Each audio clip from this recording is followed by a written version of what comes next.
in mu kho mi valei tholon in boy pa na tho cha karak ta to ka du mi chiel nak in ka her mi chiel tu boy pa na tho na ka sungan mi dang nun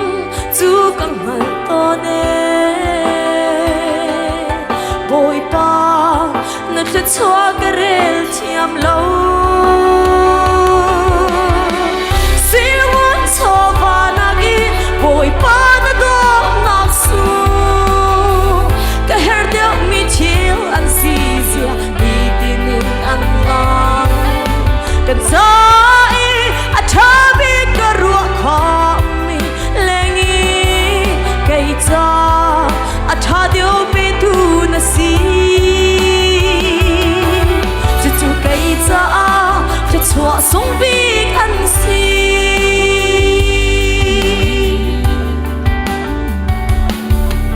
chun teo a si se zan mui chung si se din ni ngày lâu ina ka veng tu na bay nung men ka si kanun na ta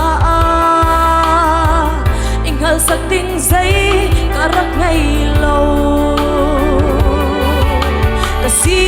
ni zai zong dia te hi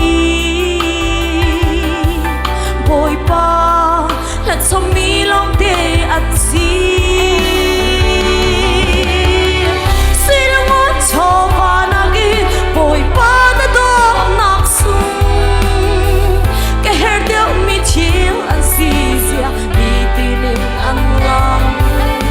kan sa e a tha bi ka ru kha mi lengi kai cha a tha dio pe tu na si chu chu kai cha cha chwa song bi an si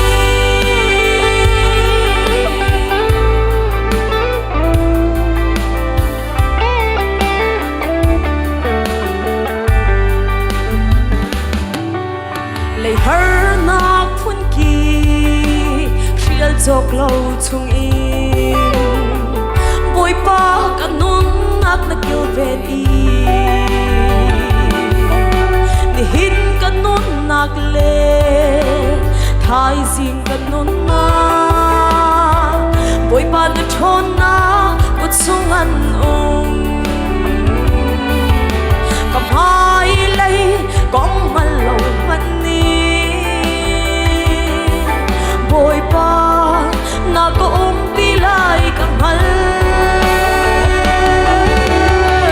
silmon so pa na gi boy pa na do nak su ka her de mi chiel an si sia i ti an lang kan sa e a tha bi ka ru kha mi lengi kai cha a tha dio bi tu na si chu chu kai cha ka chwa song bi an si valai sui mo le cho va nak song deu mi ka cha oi pa na ka chwa na chu ni tin ka nu na rian chok lo ina ka pe chu kai ning han lo i Hakha win ka nung ri